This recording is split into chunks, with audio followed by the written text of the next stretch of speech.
What's up, Fox Den Fox here, and I took my school's PC and turned it into a gaming PC. Now, like many other colleges, my college uses a lot of computers. So when they get rid of the old computers, instead of throwing them away, they sell them off to students who might want them or people who are just interested in buying computer parts. And that is where I come in, because I love scouring for tech. I've been looking for a used pre-builds to turn into a gaming PC and resell, because that's really been a dream of mine since I started doing Tech. And the fact that I was able to do one on site was absolutely amazing. And they had some great deals. The computer that I picked up today is an Optiplex 380 with 8 gigs of RAM and a 500 gigabyte storage device, aka a hard drive. So that alone honestly justified the price of $60. Now, I don't know my Dell Optiplex naming schemes right out of the bat, and I probably should have researched it before I bought one, but at $60, this is too hard to give up. And as soon as I saw the Core i5 sticker on the front, I knew that I was in for a pretty good treat. Now, I really wanted to make sure that I had a low-end PC. There were a few i7 systems that I was considering buying, but I decided to go with an i5, so that way the GPU that I put inside this PC doesn't bottleneck the heck out of the CPU. And on top of that, I also got a little something else that I will be showing you in a future video. It's an iPhone 5, and I'm going to use it this entire week and get back to you next week to tell you how it was. So stay subscribed for that. I got that as an add-on for an extra $10 on top of my PC, and I walked home feeling good. Now, I still didn't know what the i5 was, and the problem with i5s is once you get to a certain age, i5s become dual cores instead of quad cores, which is not a good thing and not what we want. So admittedly, I did take a risk on this, and I really wasn't thinking properly, but at the same time, we got lucky because I got an i5 2400. Now, the i5 2400 is a quad-core CPU. That has no multi-threaded rendering whatsoever. It's 4 cores and 4 threads, and that was perfectly fine with me. A quad-core with the GPU that I'm pairing it with is going to run phenomenally, along with the 8 gigs of RAM, which is way better than 4. It's not quite 16, but on a DDR3 system, I don't think that RAM is going to be a huge bottleneck, but I will eat my words in one of the games in the future, but whatever. I'm going to get it out of the way just now so I don't forget. Halo Infinite ate a lot of RAM, and a lot of modern games will. So 16 might be a decent upgrade, but honestly, with the specs that I had on this system, it wasn't really worth it to upgrade to 16. But if you were going to go upgrading the RAM, I'd also recommend upgrading the CPU, because an i5 2400 is not going to do a whole lot better with 16 gigs. But the card that I am putting in it to turn this old beast into a modern gaming PC is the RX 550. Woo! It's slightly worse than the 750 Ti, and it really will struggle in today's games, but you might be surprised at how well it runs. And to be honest with you, it has the most up-to-date drivers. I think it's a better option to put into a system than my 750 Ti, just because the RX 550 has DirectX 12 support, so you could really put it at its paces at full-on DirectX 12 games like Halo Infinite, which I talked about a little bit earlier. And Mama didn't raise no B. I'm going to be talking about modern games, because that's what I said. An RX 550 and a 4-core CPU will struggle in modern games, but there are some that will run pretty great. Halo actually wasn't an unplayable experience, Halo Infinite, of course, at 720p, so yes, a low resolution, but to be quite frank, this game still looks good at 720p.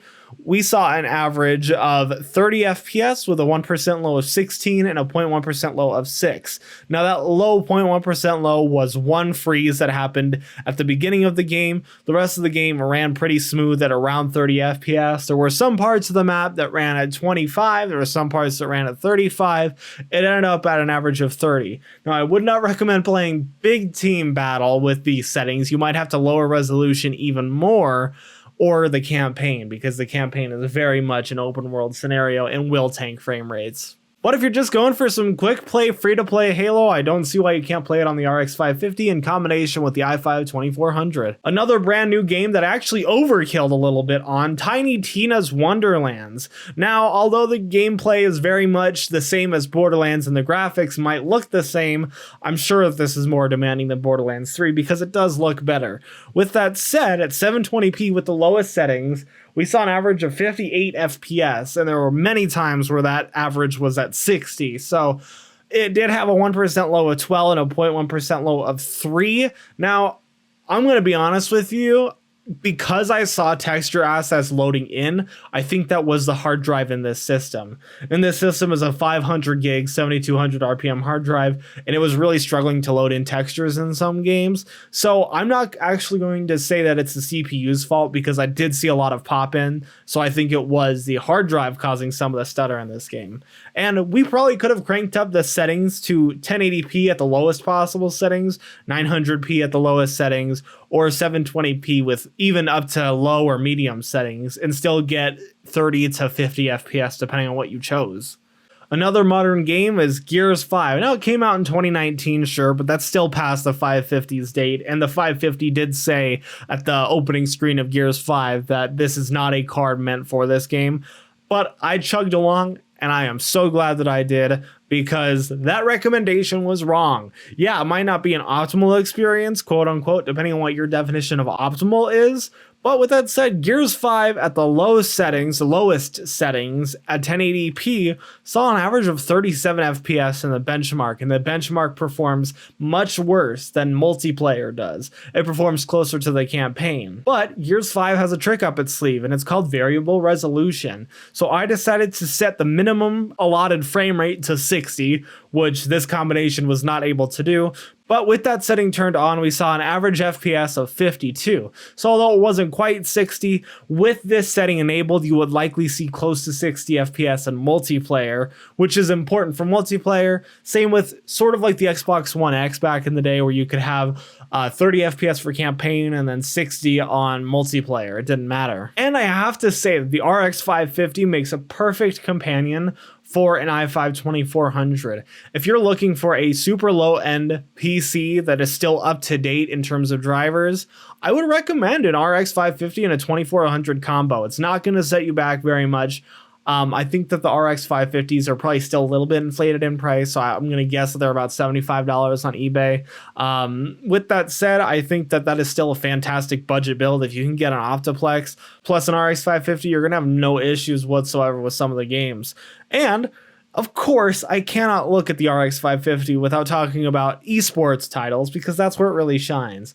Fortnite at 1080p with the performance mode. I had the view distance set to high and everything else on low. We saw an average of 110 FPS with a 1% low of 14 and a 0.1% low of 3. So although that 1% and 0.1% low was not fantastic, and I'm not endorsing this game per se, I found it to be more playable the more you played the game, so I could also chalk it up to hard drive and the fact that Fortnite is a very stuttery game no matter what hardware you play it on. So take this with a grain of salt. I would consider it to be playable, but the CPU is bottlenecking the GPU here, and that might not be a fantastic experience for anybody to play this game. But other esports titles like CSGO with the low settings, we could have cranked it up, but the low settings are always the way to go in terms of CSGO. So on average of around 120 FPS. Unfortunately, MSI Afterburner doesn't work with CSGO, so I was just going off of the visuals that the Steam FPS was giving me,